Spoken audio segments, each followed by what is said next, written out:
awesome. Yeah, that's pretty fabulous. I mean, it's like going from super frustration to like, oh, this is why it's worth it. Yeah, yep. Whew. Okay, after that Dennis the Menace impression, here is flight number 3. So, as I referenced in that clip, there was some frustration early on. This is actually my third attempt.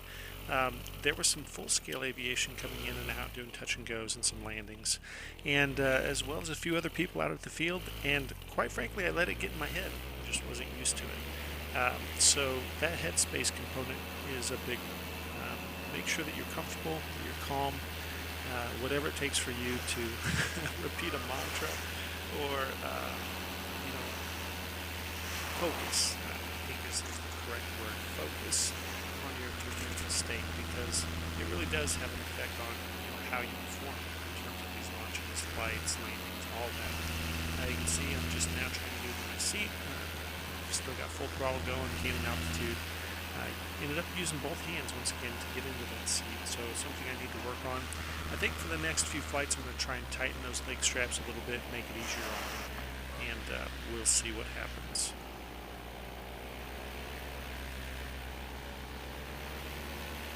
You'll also notice the time today is evening. This was my first evening flight, and while I'd been around Mark especially on several of his evening flights, it was a really enjoyable experience to be up in the air myself and to really enjoy that sunset.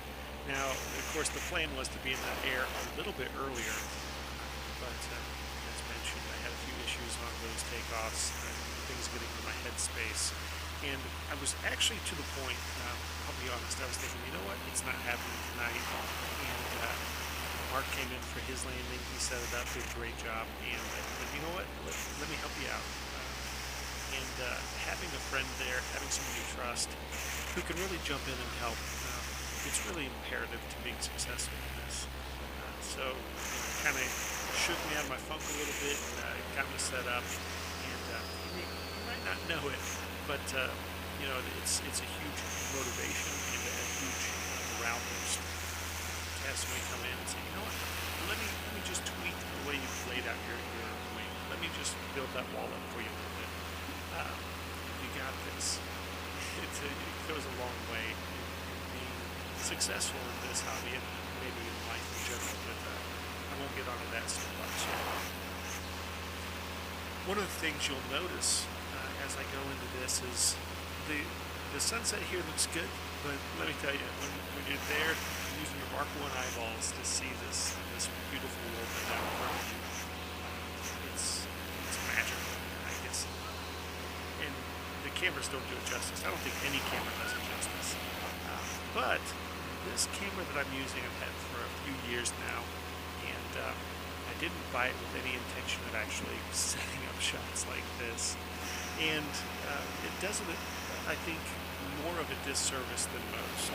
So I've actually invested a little bit of money into throwing a couple more cameras into the mix that'll hopefully give you guys a better view of what the world is like up here, because it is incredible.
So as I'm checking my equipment, bleeding off altitude, getting ready to come in for that landing, I'm of course trying to be aware of what's going on around me too. I knew that Andy was in the air at the same time, so trying to make sure that I was aware of where he was.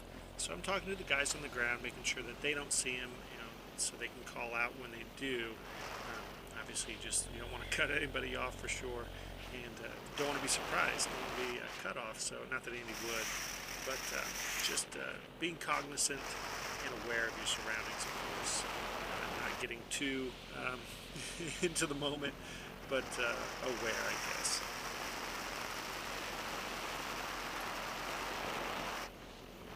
You can see I'm just losing more altitude. Set up for my approach, kind of looking around. As a noob, I'm trying to go through a dry run in my head to an extent. Every approach, if I've got the time and the opportunity, it's not hurting me any to go through here,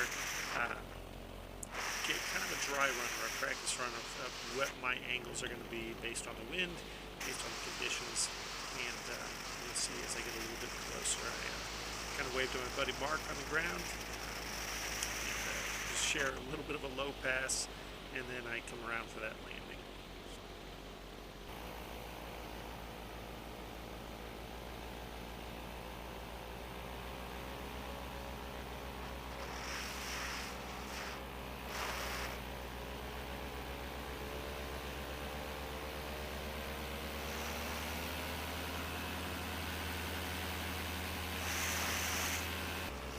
And it's at this time I make my left turn, kind of a crosswind approach and downwind leg, and I notice Andy here. So he's doing well. Looks like he's setting up for his landing approach, and decided to get a little bit of altitude, come over these power lines, and learn from him as he's making his approach and try and emulate what I see. You'll see he ended up falling a little bit short of where he wanted to, but of course no damage done, no harm, no foul. And I stretched mine out a little bit longer based on what I saw.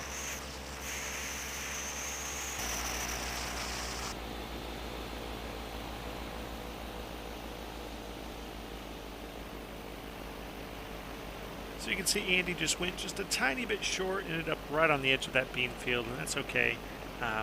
So I decided to try and stretch it out a little bit further. Now, really, I should be a bit higher than I am here, and kind of come in high, let the wing come forward a little bit, pick up some more energy, and then flare at the bottom.